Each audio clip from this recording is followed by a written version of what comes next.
ಮೇಲೆ ನಾನೆಲ್ಲ ಅನುಮಾನ ಪಟ್ಟೆ? ನೀನ್ ಮಾತಾಡ್ತಾ ಇರೋದು ಹಾಗೆ ಇದೆ ಕಣೋ. ಚಾರು ವಿಷಯದಲ್ಲಿ ಡಬಲ್ ಗೇಮ್ ಮಾಡಿದಾರೆ ಯಾರು ನಿನಗ್ ಗೊತ್ತು ತಾನೆ? ಅಮ್ಮನ ಮೇಲೂ ಚಾರು ಮೇಲೂ ಅನುಮಾನ ಬರೋ ಹಾಗೆ ಮಾಡಿ ಚಾಡಿ ಹೇಳಿ ತುಳಸಿ ಮನ್ಸನ್ ಕೆಡ್ಸೋರು ಯಾರು? ನಿಮ್ ಅದ್ಗೆ ತಾನೆ. ಈಗ ನಾನು ಚಾರು ಬಗ್ಗೆ ಮಾತಾಡ್ತಾ ಇಲ್ಲ ಕಣೋ. ತುಳಸಿನ ನಮ್ಮಮ್ಮ ಎಷ್ಟ್ರ ಮಟ್ಟಿಗೆ ಕೇವಲವಾಗಿ ನಡ್ಸ್ಕೊಂಡ್ರು ಅಂತ ನನಗೆ ಗೊತ್ತು. ಸಾಕ್ ನಿಲ್ಸೋ. ಚಾರು ಮದ್ವೆ ಆಗ್ದಿರೋ ಹುಡುಗಿ, ಮದ್ವೆ ಅರ್ಧಕ್ ನಿಂತೋಗಿ ನಿನ್ನಿಂದ ಅವಳಿಗೆ ಎಷ್ಟು ಕೆಟ್ಟ ಹೆಸರು ಬಂದಿದೆ ಗೊತ್ತಾ? ನಿಮ್ಮಮ್ಮ ಅತ್ತಿಗೆ ಮಧ್ಯದಲ್ಲಿ ನಡೀತಾರೋ ಈಗ ಜಗಳದಲ್ಲಿ ಅವಳ ಲೈಫ್ ನಾಶ ಮಾಡಬೇಡಿ. ಈಗ ನಂಗೆ ಸ್ವಲ್ಪ ಮಾತಾಡೋದಕ್ಕೆ ಬಿಡ್ತೀಯಾ? ನೀನ್ ಮಾತಾಡೋದು ಬೇಡ ಕಣೋ. ನಾನು ಹೇಳೋದನ್ನ ಕೇಳು. ಅಮ್ಮನ್ ತಪ್ಪ ತುಳಸಿ ತಪ್ಪ ಅಂತ ನಾನು ಹೇಳೋದಕ್ಕಾಗಲ್ಲ. ಆದ್ರೆ ಇಬ್ರು ಮಧ್ಯೆ ಸಮಸ್ಯೆ ಇರೋದು ನಿಜ. ಅದನ್ನ ಮೊದಲು ಸರಿಪಡಿಸು, ಅವಾಗ ನಿಂದ ಅರ್ಧ ಸಮಸ್ಯೆ ಸರಿ ಹೋಗುತ್ತೆ. ನಿನ್ಗೇನೋ ನಿನ್ ಪಡೆಗೆ ನೀನ್ ತುಂಬಾ ಈಸಿಯಾಗಿ ಹೇಳ್ಬಿಡ್ತೀಯಾ. ಆದ್ರೆ ಇವ್ರಿಬ್ರು ಮಧ್ಯೆ ಸಿಕ್ಕಾಕೊಂಡು ಒದ್ದಾಡ್ತಾ ಇರೋದು ನಾನು ಕಣೋ. ಕಷ್ಟ ಪಡ್ಲೇಬೇಕು ಕಣೋ, ಆಗ್ಲೇನೆ ಈ ಎಲ್ಲ ಸಮಸ್ಯೆನೂ ಸರಿ ಮಾಡಕ್ ಸಾಧ್ಯ. ಹೋಗಲು ನನಗೆ ನೆನ್ಸ್ಕೊಂಡ್ರೆ ಮೈಯೆಲ್ಲ ಉರಿಯುತ್ತೆ. ಮನೆಗೆ ಹೋದ್ರೆ ಸಂಸಾರ ಸಮಸ್ಯೆ, ಹೊರಗಡೆ ಹೋದ್ರೆ ಸಾಲು ಸಮಸ್ಯೆ. ನನ್ಗಂತೂ ಒಂದೇ ಹಿಂಸೆ ಆಗೋಗಿದೆ ಕಣೋ. ಇದೆಲ್ಲ ಒಂದ್ ಸಮಸ್ಯೆನಾ? ಇದಕ್ಕಿಂತ ದೊಡ್ಡ ದೊಡ್ಡ ಸಮಸ್ಯೆಗಳೆಲ್ಲ ಬಂದಿದೆ. ಅದೆಲ್ಲ ಬಂದಾಗ ನೀನ್ ಈ ರೀತಿ ಮಾತಾಡ್ತಾನೆ ಇರ್ಲಿಲ್ಲ. ನೋಡೋ, ಸ್ವಲ್ಪ ದಿನ ಸಹಿಸ್ಕೋ, ಎಲ್ಲಾನು ಸರಿ ಮಾಡೋಣ. ಹೋಗ್ಲಿ ಬಿಡ, ಅದ್ರ ಬಗ್ಗೆ ಮಾತಾಡೋದ್ರಿಂದ ಈ ಸಮಸ್ಯೆ ಏನ್ ಬಗೆಹರಿಯಲ್ಲ. ಏನೋ ನಾನು ನಿನ್ನ ಹತ್ರ ಹೇಳ್ಬೇಕು ಅನ್ನಿಸ್ತು, ಹೇಳ್ದೆ. ತಗೊಳ್ಳೋ, ಇದರಲ್ಲಿ 7,500 ರೂಪಾಯಿ ಇದೆ. ಇದನ್ನ ವೆಂಕಟೇಶನ್ ಕೊಟ್ಬಿಡೋ. 7,500ನಾ? ಆ ಮನುಷ್ಯಂಗೆ 18,000 ಕೊಡ್ಬೇಕಣೋ. ಗೊತ್ತು ಕಣೋ, ಅದಕ್ಕೆ ಅಂತ 18,000 ರೂಪಾಯಿ ಗಣೇಶನ ಹತ್ರ ಸಾಲ ಇಸ್ಕೊಂಡು ನಮ್ಮ ಮನೆಗೆ ಹೋದೆ ಕಣೋ. ಅದು ಅಲ್ಲದೆ ನನ್ನ ಫ್ರೆಂಡ್ ಬೇರೆ ಮನೆಗೆ ಬಂದು ಗಲಾಟೆ ಮಾಡ್ದ. ಅದೇ ಟೆನ್ಷನ್ ಅಲ್ಲಿ 10,000 ರೂಪಾಯಿ ಅವನ ಮುಖದ ಮೇಲೆ ತೆಗೆದು ಬಿಸಾಕ್ಬಿಟ್ಟೆ. ಇದರಲ್ಲಿ 7,500 ರೂಪಾಯಿ ಇದೆ. ಇದನ್ನ ಮನುಷ್ಯನ್ ತಗೊಂಡ ಕೊಟ್ಬಿಟ್ಟು ಸ್ವಲ್ಪ ಅಡ್ಜಸ್ಟ್ ಮಾಡ್ಕೊಳ್ಳೋದು ಕೇಳೋ. 2 ವಾರ ಟೈಮ್ ಕೇಳೋ. ಏನೋ ಹೇಳ್ತಾ ಇದೀಯಾ? ನೀನ್ ದುಡ್ಡು ರೆಡಿ ಆಗಿದೆ ಅಂತ ಹೇಳಿದ್ಕೇನೆ ಅವನ್ನ ಫೋನ್ ಮಾಡಿ ಬರೋದಕ್ಕೆ ಹೇಳ್ದೆ. ಈಗ ನೋಡಿದ್ರೆ ಕಡಿಮೆ ದುಡ್ಡು ಕೊಡ್ತಾ ಇದೆಯಲ್ಲೋ. ಪ್ರಕಾಶ, ನನ್ನ ಹತ್ರ ಬೇರೆ ದುಡ್ಡು ಯಾವುದು ಇಲ್ಲ ಕಣೋ. ಹೋಗಿ ನೀನಾದ್ರೂ ಸ್ವಲ್ಪ ಅಡ್ಜಸ್ಟ್ ಮಾಡೋ. ಸರಿ ಕಣೋ, ಆದ್ರೆ ಬೇರೆಯವ್ರ ದುಡ್ಡು ಕೊಡೋಕೆ ಹೊಂದಿದ್ಯಾ? ಅದಕ್ಕೆಲ್ಲ ಸ್ವಲ್ಪ ಟೈಮ್ ಇದೆ ಕಣೋ. ನನ್ನ ಫ್ರೆಂಡ್ ಒಬ್ಬನಿಗೆ 5,000 ರೂಪಾಯಿ ಕೊಡಬೇಕು. ಮುಂದಿನ ತಿಂಗಳು ಅದೆಲ್ಲ ಒಟ್ಟಿಗೆ ಸೇರಿಸಿ ಕೊಡ್ತೀನಿ ಅಂತ ಹೇಳಿದ್ದೀನಿ ಕಣೋ. ಅದೇ ಕಣೋ, ನಮ್ಮ ಶೇಖರ ಇದ್ದಾನಲ್ಲ, ಅವನಿಗೆ 10,000 ರೂಪಾಯಿ ಕೊಡಬೇಕು. ಅವನು ಬೇರೆ ಊರಿಗೆ ಹೋಗಿದ್ದಾನೆ ಅಂತ ಬರೋದು 5 ದಿನ ಆಗುತ್ತೆ ಅಂತ ನೀನೇ ಹೇಳಿದ್ದೆ ಅಲ್ವೇನೋ. ಆಮೇಲೆ ಅದೆಲ್ಲ ಅಡ್ಜಸ್ಟ್ ಮಾಡ್ಕೊಳ್ಳೋದಕ್ಕಾಗುತ್ತಪ್ಪ. ಈಗ ಮೊದಲು ಅರ್ಜೆಂಟಾಗಿ ದುಡ್ಡು ಕೊಡ್ಬೇಕಾಗಿರೋದು ಆ ವೆಂಕಟೇಶನ್ಗೆ ಮಾತ್ರ ಕಣೋ. ಮೊದಲು ಈ ದುಡ್ಡನ್ನ ತಗೊಂಡಾಗ ಅವ್ನ ಕೈ ಕೊಟ್ಬಿಟ್ಟು ಅವ್ನಿಗೇನಾರು ಹೇಳಿ ಅವ್ನ್ ಸ್ವಲ್ಪ ಸಂಭಾಳಿಸಿ ನಮ್ಮ ಮನೆಗೆ ಬರ್ದೇ ರೀತಿ ಮಾಡೋ ಪ್ಲೀಸ್. ತುಳಸಿ ನನ್ನ ಮೇಲೆ ಮೊದಲೇ ಭಯಂಕರ ಕೋಪದಲ್ಲಿ ಇದ್ದಾಳೆ ಕಣ. ನಾನು ಊರು ತುಂಬಾ ಸಾಲ ಮಾಡಿರೋದು ಅವಳಿಗೇನಾದ್ರು ಗೊತ್ತಾಯ್ತು ಅಂತ ಇಟ್ಕೋ, ಮನೇಲಿ ಭೂಕಂಪನೇ ಆಗೋಗುತ್ತೆ. ಅದೆಲ್ಲ ಸರಿ ಕಣ, ಆದ್ರೆ ಆ ಮನುಷ್ಯ ಏನ್ ಹೇಳ್ತಾನೆ ಅಂತ ಗೊತ್ತಾಗ್ತಾ ಇಲ್ಲ. ಅವನ್ ಬಡ್ಡಿಗೆ ಚಕ್ರ ಬಡ್ಡಿ ಆಗ್ತಾನೋ. ಬಿಡ, ಎಲ್ಲಾನು ಒಟ್ಟಿಗೆ ಸೇರ್ಸ್ಕೊಟ್ರೆ ಆಯ್ತು. ಏಯ್, ಏನೋ ಇದು ಕಾಲ್ ಬರ್ತಾನೆ ಇದೆ. ನೀನ್ ನೋಡಿದ್ರೆ ಕಟ್ ಮಾಡ್ತಾನೆ ಇದೀಯಾ? ರಿಸೀವ್ ಮಾಡಿ ಮಾತಾಡೋ. ಎಲ್ಲ ಗೊತ್ತಿರೋರ್ ಕಣ. ಗೊತ್ತಿರೋರು ಅಪ್ಪ ಮಾತಾಡು. ಅವ್ರಿಗೇನಾರು ಎಮರ್ಜೆನ್ಸಿ ಇರುತ್ತೆ. ಅದೆಲ್ಲ ಏನಿಲ್ಲ ಕಣ, ನಾನು ಆಮೇಲೆ ಮಾತಾಡ್ತೀನಿ. ಸರಿನಪ್ಪ, ನಾನು ನೀನು ಹೊಡ್ತೀನಿ. ಮೊದಲು ವೆಂಕಟೇಶನ್ಗೆ ದುಡ್ಡು ಕೊಟ್ಬಿಡಪ್ಪ. ಇಲ್ದೋರೆ ಬಂದು ಮನೆ ಮುಂದೆ ಪ್ರಾಣ ಇಡ್ತಾನೆ. ಅವ್ರಿಗೇನಾರು ಹೇಳಿ ಅಡ್ಜಸ್ಟ್ ಮಾಡೋ. ಇನ್ನು 2 ದಿನದಲ್ಲಿ ಹೇಗಾರು ಅಡ್ಜಸ್ಟ್ ಮಾಡಿ ಕೊಟ್ಬಿಡೋಣ. ಅದೆಲ್ಲ ಏನಿಲ್ಲ ಕಣ, ನಾನು ನೋಡ್ಕೋತೀನಿ. ನೀನ್ ಸೀದಾ ಮನೆಗೆ ಹೋಗಿ ತುಳಸಿಗೆ ಸಮಾಧಾನ ಮಾಡು. ಸರಿ ಕಣ, ಓಕೆ ಬಾಯ್.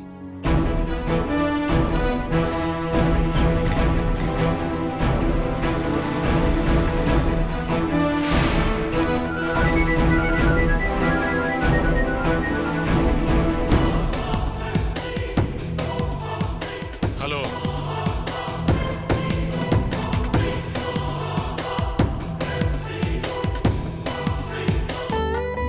ಅಣ್ಣ, ಹುಡುಗ ಏನು ತುಂಬಾ ಚೆನ್ನಾಗಿದ್ದಾನೆ, ಆದ್ರೆ ಸ್ವಲ್ಪ ವಯಸ್ಸು ಜಾಸ್ತಿ ಅನ್ನಿಸ್ತಿಲ್ವಾ?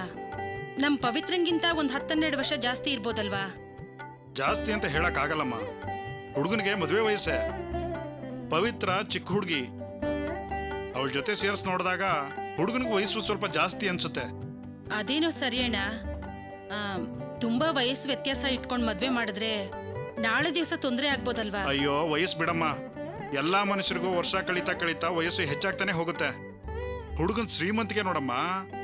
ಹುಡುಗ ಸ್ವಂತವಾಗಿ ಒಂದು ಫ್ಯಾಕ್ಟರಿ ನಡೆಸ್ತಾ ಇದ್ದಾನೆ. ಅಷ್ಟೇ ಅಲ್ಲ, ಎಕ್ಸ್ಪರ್ಟ್ ಬಿಸ್ನೆಸ್ ಕೂಡ ಮಾಡ್ತಾ ಇದ್ದಾನೆ. ಕೋಟಿಗಟ್ಲೆ ಆಸ್ತಿ, ಒಬ್ನೇ ಮಗ. ವಯಸ್ಸನ್ನ ನೋಡ್ತಾ ಕೂತ್ಕೊಂಡ್ರೆ ಅನುಕೂಲವಾಗಿ ಬಾಳಕ್ಕಾಗತ್ತಾ? ನೀನೇ ಹೇಳಮ್ಮ. ಹಾಗಾದ್ರೆ ಈ ವಯಸ್ಸೊಂದ್ ಸಮಸ್ಯೆ ಅಲ್ಲ ಅಂತೀರಣ್ಣ?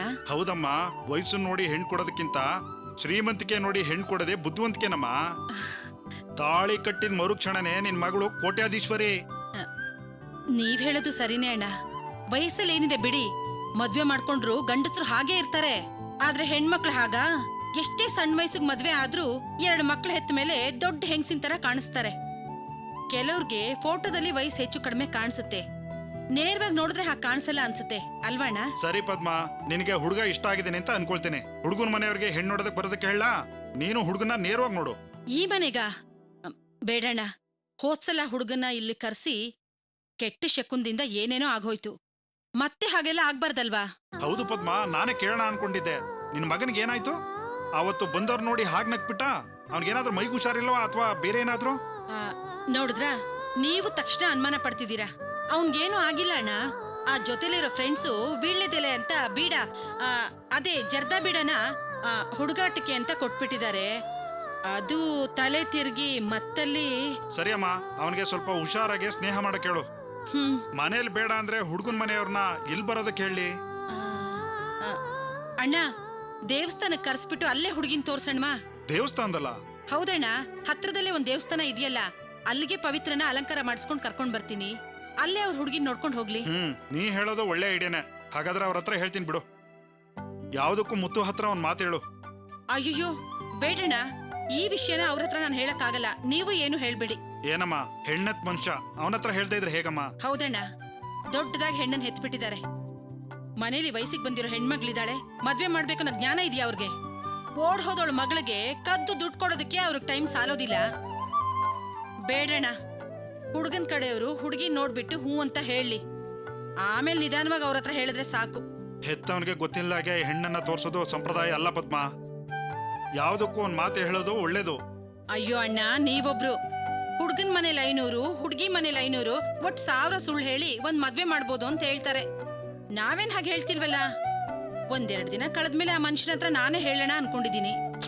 ಅಣ್ಣ, ನೀವ್ ಯಾರ ಬಗ್ಗೆನೂ ಚಿಂತೆ ಮಾಡ್ಬೇಡಿ. ಹುಡುಗನ್ಗೂ ಹುಡುಗಿಗೂ ಇಷ್ಟ ಆಗಿ ಮದ್ವೆ ಆದ್ರೆ ಸಾಕು. ಅದೆಲ್ಲ ಸರಿಯಮ್ಮ, ಮುತ್ತು ಬರದೇ ಇದ್ರೆ ಹುಡುಗಿ ಅಪ್ಪ ಇಲ್ಲಿ ಅಂತ ಕೇಳ್ತಾರೆ. ಅದನ್ನ ನಾನು ಯೋಚನೆ ಮಾಡ್ತಾ ಇದ್ದೀನಿ. ಕೇಳಿದ್ರೆ ಬೇರೆ ಊರ್ಗ್ ಹೋಗಿದಾರಂತ ಹೇಳಿ ಹೇಳ್ಬೋದಮ್ಮ, ಅದ್ರಲ್ಲೇನ್ ತೊಂದ್ರೆ ಇಲ್ಲ. ಬರೋರು ನಂಬೇಕಲ್ಲ. ಹುಡುಗನ್ ಕಡೆಯವ್ರು ಬರ್ತಿದ್ದಾರೆ ಅಂತ ಗೊತ್ತಾದ್ರೆ ಯಾವ ತಂದೆನೂ ಬೇರೆ ಊರ್ಗ್ ಹೋಗೋದಿಲ್ಲ. ಒಂದ್ ವೇಳೆ ಹೋದ್ರು ಮನೇಲಿ ಏನೋ ತಕರಾರು ಅಂತ ಬೇರೆಯವರು ಅನುಮಾನದಿಂದ ಕೇಳ್ತಾರೆ. ಅಯ್ಯೋ ದೇವ್ರೆ, ಏನಣ್ಣ ಇದು? ಏನಾದ್ರೂ ಹೇಳಿ ಸಂಭಾಳಿಸಿ. ಎಷ್ಟೊಂದ್ ಮದ್ವೆ ಮಾಡಿಸಿದೀರಾ ನೀವು, ನಿಮಗ್ ನಾನ್ ಹೇಳ್ಕೊಡ್ಬೇಕಾ? ಅವ್ರು ನಂಬೋ ಹಾಗೆ ಏನಾದ್ರೂ ಒಂದ್ ಹೇಳಿ ಅಣ್ಣ. ಏನಮ್ಮ, ನನ್ನನ್ನೇ ಸಂಕಟದಲ್ಲಿ ಸಿಕ್ಕಿಸ್ತಾ ಇದೆಯಲ್ಲಮ್ಮ. 1 ನಿಮಿಷ ಅಣ್ಣ.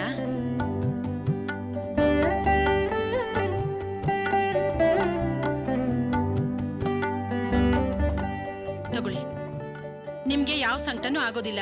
ಇದನ್ನ ಇಟ್ಕೊಳ್ಳಿ, ಆಗ್ಬೇಕಾಗಿರೋ ಕೆಲ್ಸನ ಮಾಡ್ಕೊಡಿ. ಏನಮ್ಮ ಇದು, ಬರೀ 500 ರೂಪಾಯಿನ? ಅಣ್ಣ, ಈ ಸಂಬಂಧ ಒಂದ್ ಮಾಡ್ಕೊಡಿ. ನೀವ್ ಕೇಳೋದಕ್ಕಿಂತ ಹೆಚ್ಚಿಗೆ ಹಣ ನಾನ್ ಕೊಡ್ತೀನಿ. ಯೋಚನೆ ಮಾಡ್ಬೇಡಿ. ಹುಡ್ಗನ್ ಕಡೆಯವ್ರು ತುಂಬಾ ಶ್ರೀಮಂತರು ಅಂತ ಹೇಳ್ತಿದ್ದೀರಾ, ಅವರು ನಿಮ್ಗೆ 1-2 ಕೊಡ್ತಾರಲ್ವಾ? ಅದನ್ನ ಮನ್ಸಲ್ಲಿ ಇಟ್ಕೊಂಡು ನನ್ ಮಗ್ಳಿಗ್ ಒಳ್ಳೇದ್ ಮಾಡೋಣ. ನಾನ್ ನಿನ್ನನ್ನೇ ಸಂಪೂರ್ಣವಾಗಿ ನಂಬಿದ್ದೀನಿ. ಸರಿ ಪದ್ಮ, ನಾನ್ ಬರ್ತೀನಮ್ಮ. ಸರಿ ಅಣ್ಣ.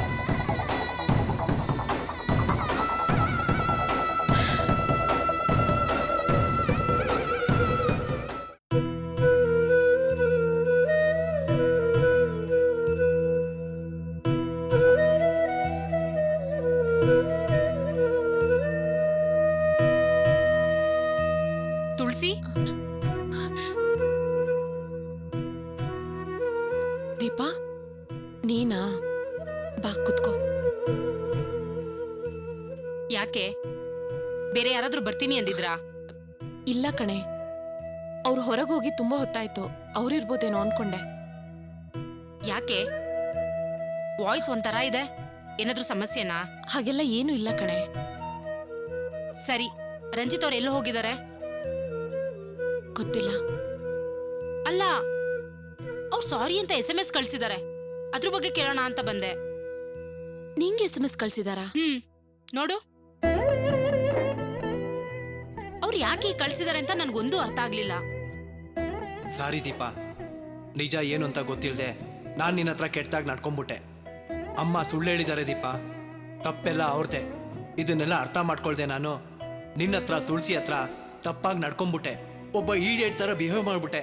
ಸಾರಿ ಸಾರಿ ಪ್ಲೀಸ್ ಸಾರಿ. ಏನಾಯ್ತೆ? ಅವ್ರು ಯಾಕೆ ಈ ತರ SMS ಕಳ್ಸಿದಾರೆ? ಗೊತ್ತಾಗ್ತಾ ಇಲ್ಲ. ನಿಮ್ ಮತ್ತೆ ಏನಾದ್ರೂ ಇಲ್ಲಿಗೆ ಬಂದಿದ್ರಾ? ಇಲ್ಲ, ರಂಜಿತೆ ನಾನು ಅತ್ತೆ ನೋಡ್ಕೊಂಡ್ ಬಂದೆ ಅಂತ ಹೇಳಿದ್ರು. ಅಲ್ಲೇನ್ ನಡೀತೋ ಗೊತ್ತಿಲ್ಲ.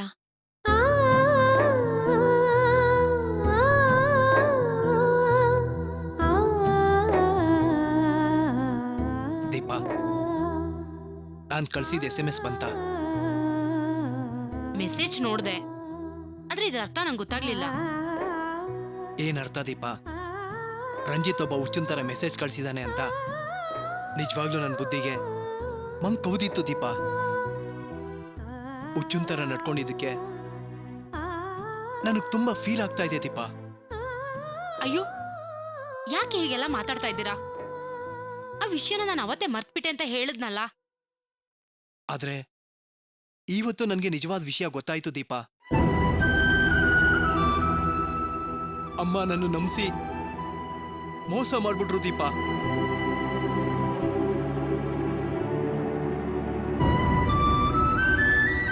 ಪರವಾಗಿಲ್ಲ ಬಿಡಿ, ಇದಕ್ಕೆ ಇಷ್ಟೊಂದು ಯಾಕೆ ಫೀಲ್ ಮಾಡ್ಕೋತಾ ಇದ್ದೀರಾ? ಇಲ್ಲ ದೀಪ, ನಿಜ ಏನು ಅಂತ ತಿಳ್ಕೊಳ್ದೆ ನಾನು ನಿನ್ನ ಹತ್ರ ತುಂಬಾ ಕೆಟ್ಟದಾಗಿ ನಡ್ಕೊಂಡ್ಬಿಟ್ಟೆ. ನಿನ್ ಮನ್ಸಿಗೆ ಎಷ್ಟು ನೋವಾಗಿರ್ಬೇಕು. ನೀನು ಇನ್ಮೇಲೆ ಈ ಮನೆಗೆ ಬರ್ಬೇಡ ಅನ್ನೋ ಮಟ್ಟಿಗೆ ನಾನು ಮ್ಯಾನೇಜ್ ಇಲ್ದಿರೋ ಹಾಗೆ ನಡ್ಕೊಂಡ್ಬಿಟ್ಟೆ. ನೀನ್ ಸುಳ್ಳು ಹೇಳ್ತಾ ಇದೀಯಾ, ಅದ್ರಿಂದನೇ ನೀನ್ ನಮ್ಮ ಮನೆ ಕಡೆ ಬರ್ತಾ ಇಲ್ಲ ಅಂತ ನಾನು ಅನ್ಕೊಂಡಿದ್ದೆ. ಅಷ್ಟೇ ಅಲ್ಲ ದೀಪ, ಇವತ್ತಮ್ಮನ ಬಗ್ಗೆ ಗೊತ್ತಾಗೋವರೆಗೂ ನಾನು ನಿನ್ ಬಗ್ಗೆ ತಪ್ಪು ತಿಳ್ಕೊಂಡಿದ್ದೆ. ಆದ್ರೆ ತಪ್ಪು ನನ್ ಮೇಲಿದ್ರು ಸಹ ನನ್ ಮೇಲೆ ನೀನ್ ಕೋಪನೂ ಮಾಡ್ಕೊಳ್ದೆ, ಒಂದ್ ಎದುರುತ್ರನೂ ಹಾಡ್ದೆ ಸುಮ್ಮನೆ ಓದಲ್ಲ ದೀಪ. ಅದನ್ನೆಲ್ಲ ನೆನ್ಸ್ಕೊಂಡ್ರೆ you really great Deepa. I am very sorry. ಅಯ್ಯೋ, ಇದಕ್ಕೆ ಯಾಕೆ ಸಾರಿ ಕೇಳ್ತಾ ಇದ್ದೀರಾ? ಅದನ್ನೆಲ್ಲ ನಾನು ಮರ್ತ್ಬಿಟ್ಟಿದ್ದೀನಿ ಅಂತ ಹೇಳಿದ್ನಲ್ಲ. ನಿನ್ ಹತ್ರ ನಾನು ಸಾರಿ ಕೇಳೋದಕ್ಕೆ ನನ್ಗೆ ಯಾವ ಬೇಸರನೂ ಇಲ್ಲ ದೀಪ. ನಿನ್ ಜೊತೆ ಮತ್ತೆ ತುಳಸಿ ಜೊತೆ ಮುಟ್ಟಾಳು ತರ ನಡ್ಕೊಂಡಿರೋದು ನೆನೆಸ್ಕೊಂಡ್ರೆ ನನಗೆ ತುಂಬಾ ಬೇಜಾರಾಗ್ತಾ ಇದೆ ದೀಪ.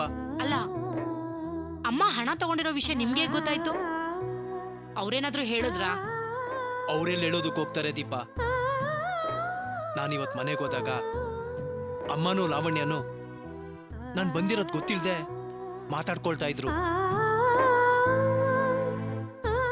ಅದನ್ನ ಕೇಳಿದ ತಕ್ಷಣನೇ ನನ್ಗೆ ಈ ಜೀವನನೇ ಬೇಡ ಅಂತ ಅನಿಸ್ಬಿಡ್ತು. ಅವ್ರು ಈ ರೀತಿ ದ್ರೋಹ ಮಾಡ್ತಾರೆ ಅಂತ ನಾನು ಕನಸ್ನಲ್ಲೂ ಅನ್ಕೊಂಡಿರ್ಲಿಲ್ಲ.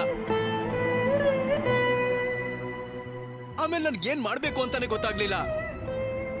ಸೀದಾ ಬಂದು ತುಳಸಿ ಹತ್ರ ಕ್ಷಮೆ ಕೇಳೋಣ ಅಂತ ಅನಿಸ್ತು. ಅದ್ರ ಬಗ್ಗೆ ಮಾತಾಡೋಣ ಅಂತ ನಾನ್ ಮನೆಗೆ ಬಂದೆ. ಆದ್ರೆ ನನ್ನ ನೋವನ್ನ ಅರ್ಥ ಮಾಡ್ಕೊಳ್ದೆ ತುಳಸಿ ನಿಮ್ ಫ್ರೆಂಡ್ ದುಡ್ಡು ಕೇಳ್ಕೊಂಡ್ ಬಂದಿದ್ರು ಅಂತ ಸುಮ್ನೆ ಆರ್ಗ್ಯೂ ಮಾಡ್ಬಿಟ್ಲು. ನೆನೆಸ್ಕೊಂಡ್ರೆ ನಂಗೆ ತುಂಬಾ ನೋವಾಗತ್ತೆ. ಸಾರಿ ರೀ, ನಿಜವಾಗ್ಲೂ ಅಲ್ಲಿ ನಡೆದಿದ್ರ ಬಗ್ಗೆ ನನ್ಗೆ ಗೊತ್ತಿರ್ಲಿಲ್ಲ. ಗೊತ್ತಿದ್ದಿದ್ರೆ ಸತ್ಯವಾಗ್ಲೂ ನಾನು ಹಾಗೆ ಮಾತಾಡ್ತಿರ್ಲಿಲ್ಲ. ತಿಳ್ಕೋಬೇಕು ತುಳಸಿ, ನಮ್ಗೀಗ ದುಡ್ಡಿನ ಸಮಸ್ಯೆ ಇದೆ. ಅದನ್ನ ನಾನು ಇಲ್ಲ ಅಂತ ಹೇಳ್ತಾ ಇಲ್ಲ. ಅದನ್ನ ನಾವಿಬ್ರು ಸೇರ್ಕೊಂಡು ಹೇಗ್ ಸಾಲ್ವ್ ಮಾಡ್ಬೇಕು ಅಂತ ನೋಡ್ಬೇಕು. ಅದನ್ ಬಿಟ್ಟು ನೀನ್ ನಂದೇ ತಪ್ಪು ಅಂತ ಮಾತಾಡಿದ್ದು ನನ್ ಕೈಲಿ ಅದನ್ನ ತಡ್ಕೊಳ್ಳೋದಕ್ಕಾಗ್ಲಿಲ್ಲ ತುಳಸಿ.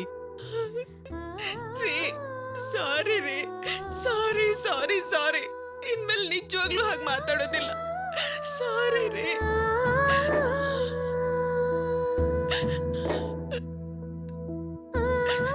ತುಳಸಿ, ನಾನಿನ್ನು ಹೊರಡ್ತೀನಿ.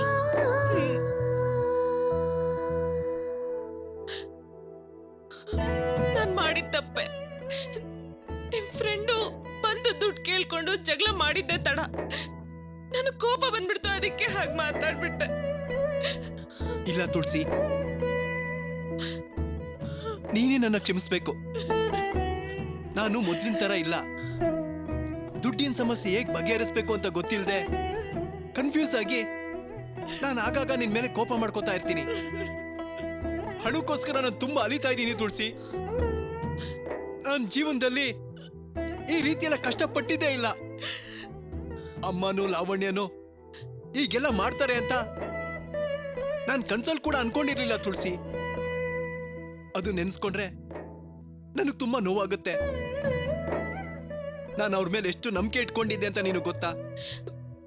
ಸರಿ ಹೋಗ್ಲಿ ಬಿಡ್ರಿ.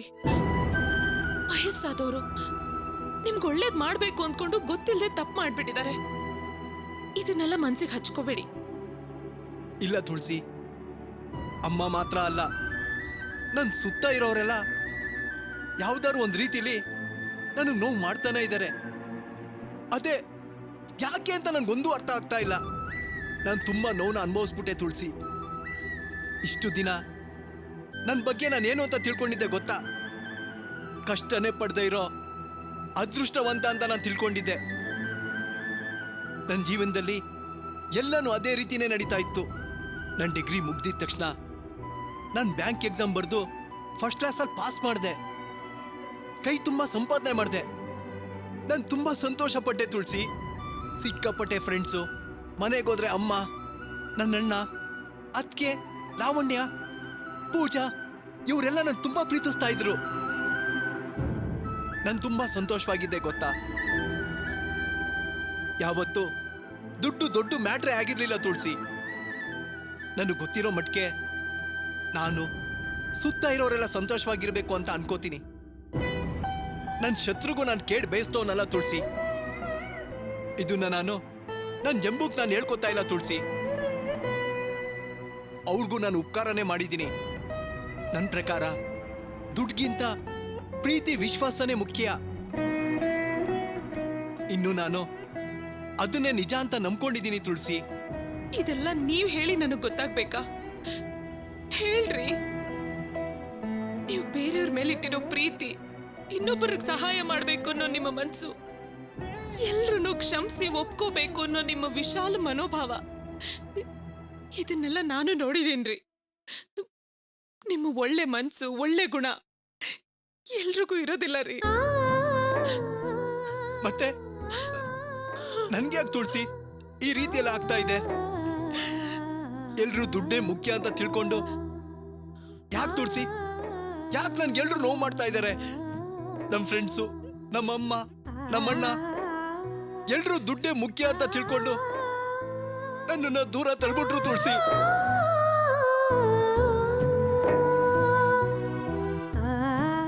ಯಾಕೆ ನಾನಷ್ಟು ಬೇಡದೇ ಇರೋ ನಾ ಪುಟ್ನ?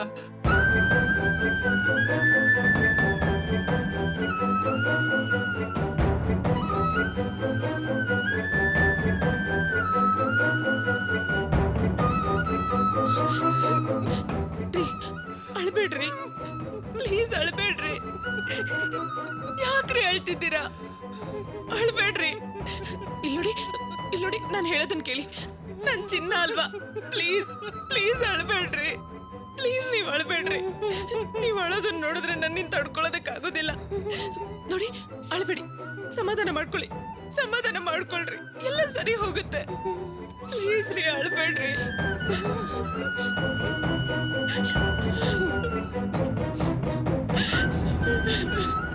ಸಾರಿ ತುಳಸಿ, ಯಾವತ್ತು ಅತ್ತೆ ಇರೋನು ಇವತ್ತು ಹತ್ಬಿಟ್ಟೆ.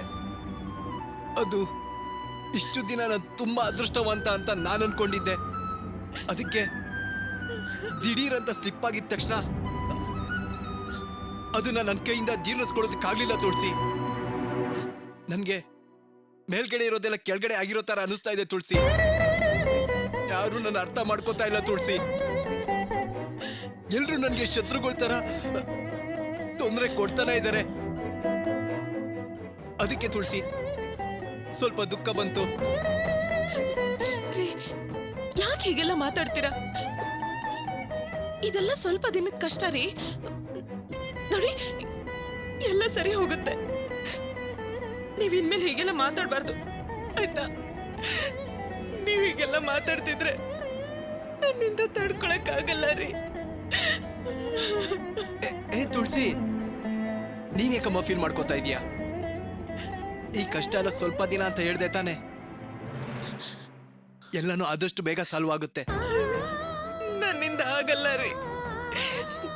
ಯಾವಾಗ್ಲೂ ಧೈರ್ಯವಾಗಿ ಆತ್ಮವಿಶ್ವಾಸದಿಂದ ಇದ್ದ ನೀವು ಹೀಗ್ ಸೋತವರಾಗ ಅಳ್ತಾ ಇದ್ದೀರಾ. ನಿಜವಾಗ್ಲೂ ನೀವು ಅಳೋದನ್ನ ನನ್ನಿಂದ ನೋಡೋದಕ್ಕಾಗೋದಿಲ್ಲ. ಪ್ಲೀಸ್ ರೀ, ನೀವ್ ಇನ್ನೊಂದ್ಸಲ ಅಳಬಾರ್ದು.